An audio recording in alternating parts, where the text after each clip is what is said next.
gėdingiausias momentas? Gėdingiausias? Jo, koks yra gėdingiausias momentas jūsų gyvenime?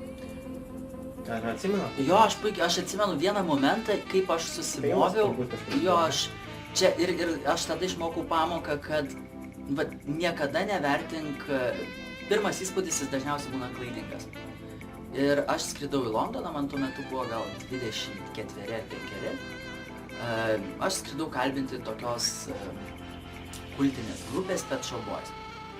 Staiga Londono centras, EMI Record studijos, aš sėdžiu foje su operatorium, man ten kaip kosmosas viskas atrodo, staiga žiūriu, Robis Williamsas eina, staiga žiūriu dar kažkokia atlikėja. Ir filmuojamės ten foje, nes ten valandą anksčiau turi atvykti.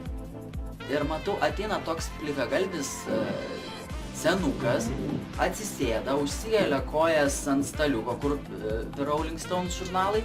Ir jis sako, aš tikiuosi jūs čia nefilmuojat. Aš sakau, palaukit, mes čia pirmiau, mes čia filmuojam, tai jeigu jūs prieš, tai gal jūs nesėskit ant tos sofos, jūs tiesiog, neikit ten, kur kamera.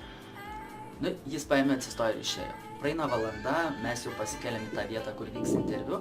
Ir staiga aš matau tą patį žmogų, plikagalvį senuką, jam ant galvos deda peruką ir grimuoja. Ir tai yra vienas iš Pet Shop Boys narių. Ir jis pamato mane ir sako, aš jums greičiausiai trukdau, gal man išeiti. Ir visas interviu jis buvo tokiam tone.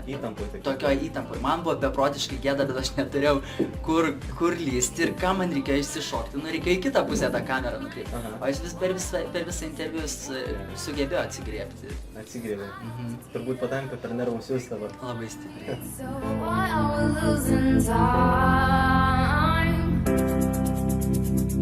It's like I've seen the light.